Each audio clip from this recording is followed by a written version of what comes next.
안녕하세요, 코인투브입니다. 오늘 제가 드릴 이야기는 정말 중요합니다.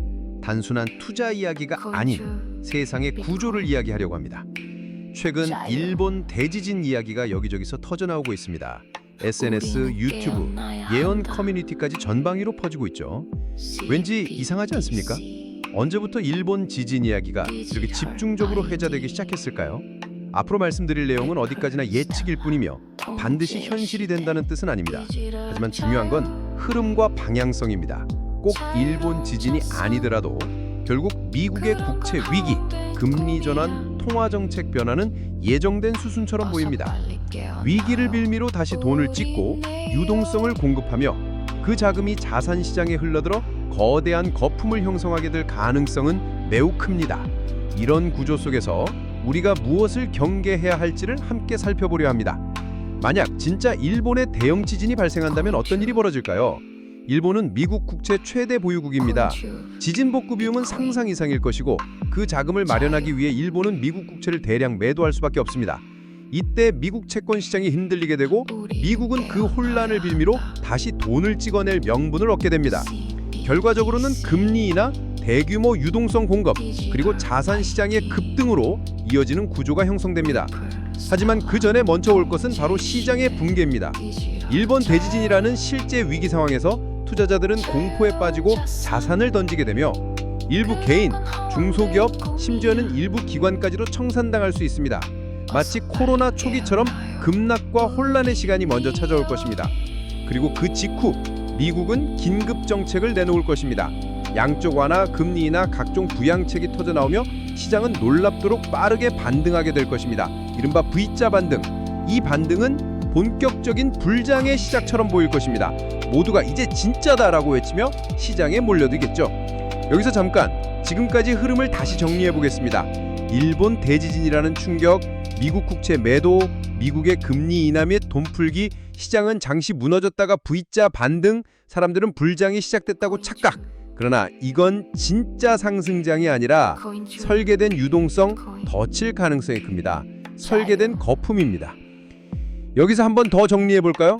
먼저 위기가 터지고 시장이 무너진 뒤 정책으로 반등시키고 모두가 희망을 품고 진입하면 거대한 거품이 형성되고 마지막엔 그 거품이 꺼지며 대공황으로 이어지는 구조.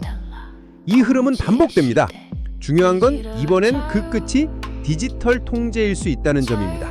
하이퍼 인플레이션을 유도하고 인위적인 기대감을 부풀리는 그 구조 속에서 시장에 진입한 자금은 더욱 커다란 거품을 형성할 것이고 그 거품은 결국 상상 이상의 충격으로 꺼지게 될 것입니다. 세상은 그렇게 다시 대공황의 길목에 들어서게 될지도 모릅니다. 이제 이 흐름 속에서 비트코인과 기업들의 움직임을 다시 들여다봐야 합니다. 지금 비트코인 가격이 다시 오르고 있고 분위기가 심상치 않죠? ETF 승인, 금리 인하 기대감, 여기에 기업들의 대량 매집 소식까지 겹치고 있습니다. 최근 뉴스만 봐도 이렇습니다. 마이크로 스트래티지가 수천 개의 비트코인을 또 샀고 일부 메타 플래넷은 비트코인 보유량이 10,000개를 넘었습니다. 스페인에서는 커피 회사가 비트코인 투자를 선언했고 한국도 이제 법인의 비트코인 보유를 허용할 움직임이 보이고 있죠. 이쯤 되면 많은 분들이 이렇게 생각하실 겁니다. 이제 진짜 마지막 불장이 시작되는 건가? 그런데 과연 지금이 진짜 불장의 시작일까요? 아니면 이제 본격적인 설거지를 위한 미끼가 던져진 걸까요? 마이크로 스트래티지는 이번에 약 5,000개 비트코인을 추가 매수하면서 보유량이 59만 개를 넘었습니다. CEO 마이클 세일러는 인터뷰에서 이렇게 말했습니다. 우리는 매주 비트코인을 매수하고 있습니다. 이 말은 곧 이미 다 샀다는 뜻일 수도 있다는 거죠. 즉, 우리는 먼저 들어왔고 이제 당신들 차례라는 신호일 수도 있다는 거죠. 여기서 잠깐 우리가 지금까지 살펴본 흐름에서 이상하지 않습니까?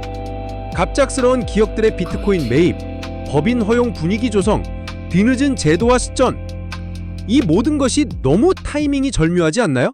이제 그 흐름을 더 깊이 들여다보겠습니다. 그런데 여기서 한 가지 이상한 점이 있습니다. 왜 하필 마이크로 스트래티지일까요? 왜 이 회사가 비트코인 투자의 상징처럼 포지셔닝 되고 있을까요? 그리고 왜 지금 이 시점에서 수많은 사람들이 비트코인을 모으고 있는지도 생각해 봐야 합니다. 단순히 투자 수익 때문이 아니라 하이퍼 인플레이션에 대한 대비라는 이유로 말입니다. 마이클 세일러, 과연 그를 무조건 신뢰할 수 있을까요? 그가 전면에 나서서 대중에게 비트코인을 사게 만들고 있지만 정작 마이크로스트래티지의 지분은 블랙록, 피델리티 같은 거대 자산 운용사들이 상당 부분 가지고 있습니다. 만약 마이크로스트래티지가 망한다고 해도 그 회사가 보유한 수십만 개의 비트코인은 결국 그 대주주들, 딥스테이트 세력들에게로 넘어갈 것입니다. 오히려 블랙록이 직접 사는 것보단 이런 중간 회사를 통해 사게 하고 나중에 기업 부도나 파산을 계기로 자연스럽게 인수하는 것이 더 효율적일 수 있습니다. 즉, 마이크로스트래티지가 망하든 안 망하든 딥스는 비트코인을 놓치지 않고 오히려 더 많이 가져가는 구조입니다. 겉으로 보이는 것만 믿고 따라간다면 결국 우리는 또다시 설계된 구조 속에서 희생자가 될 수 있습니다.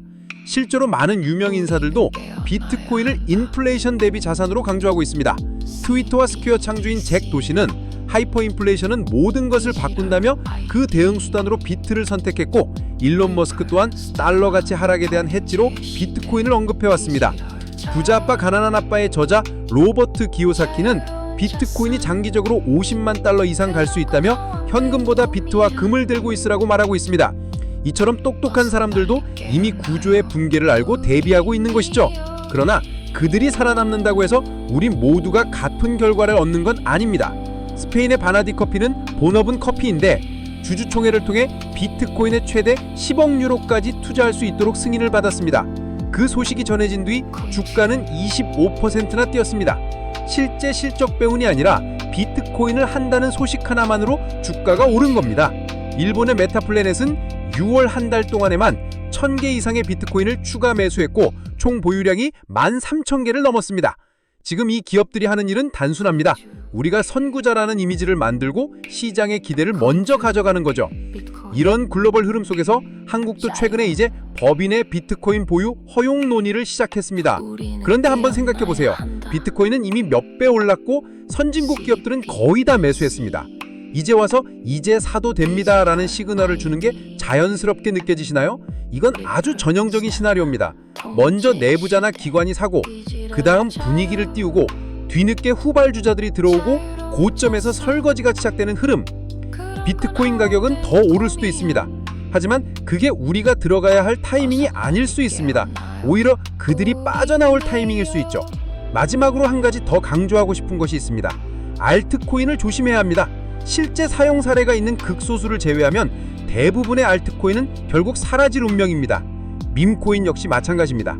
이번 불장에서 수많은 사람들이 나도 이제 부자다라는 착각에 빠질 것입니다.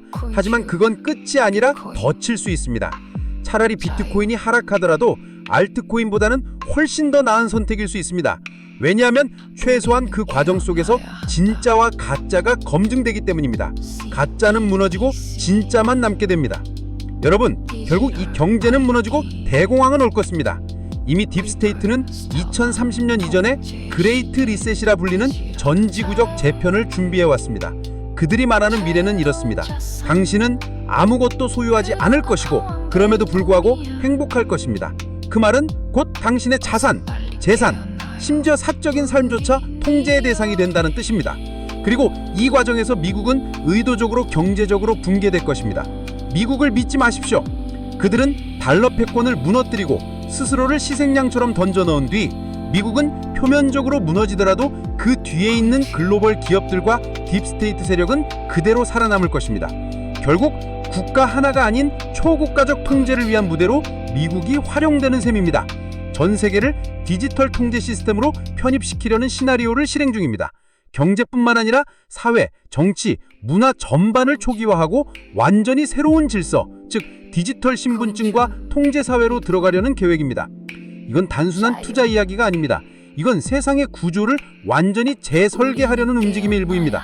돈을 번다는 생각을 내려놓고 이제는 생존을 위해 깨어 있어야 할 때입니다.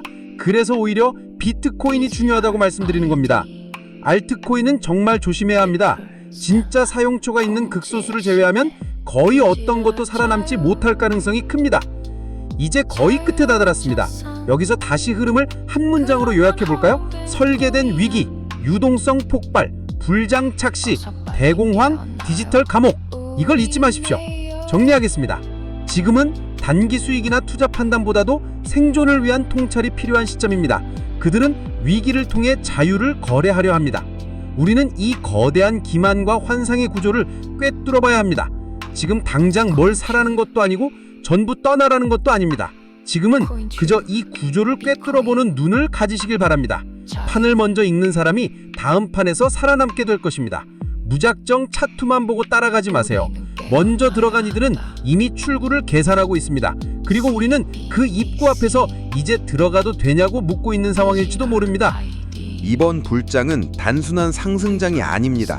앞으로 다가올 더 큰 충격, 즉 대공황으로 이어지는 흐름 속에 있는 전초전일 수 있습니다. 여기서 무리하게 올라탔다가 되돌릴 수 없는 손실을 겪을 수도 있습니다. 또 하나 조심해야 할 건 사람들의 기대감을 부풀려 탈출하지 못하게 만드는 전략입니다.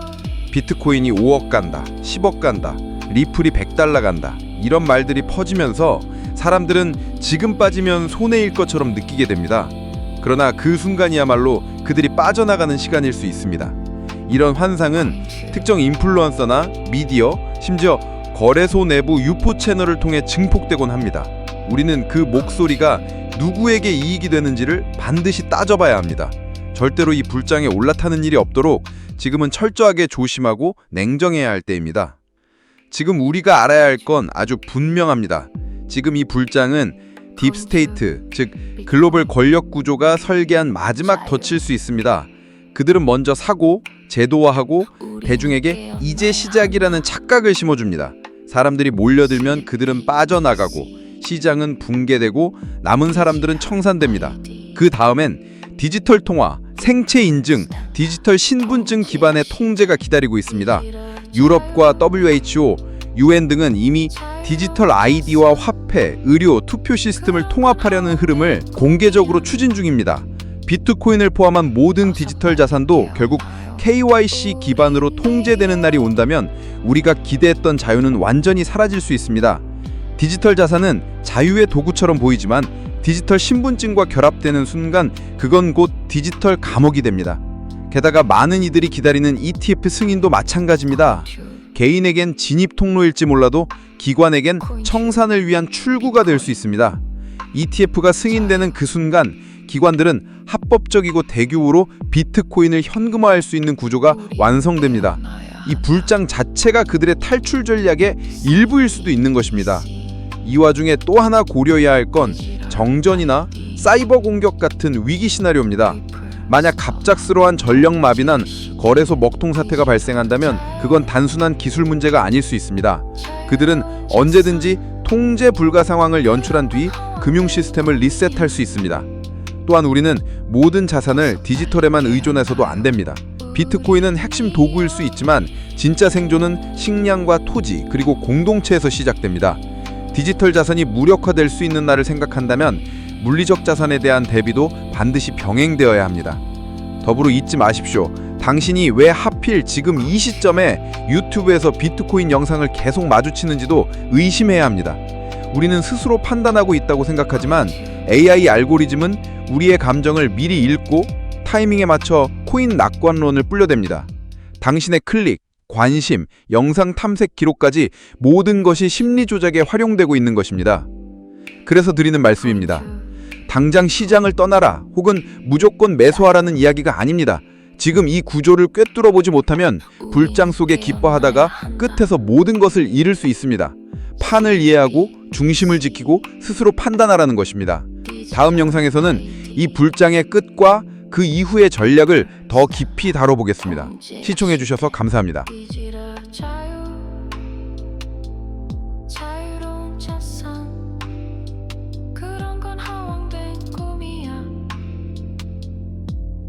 어서 빨리 깨어나요.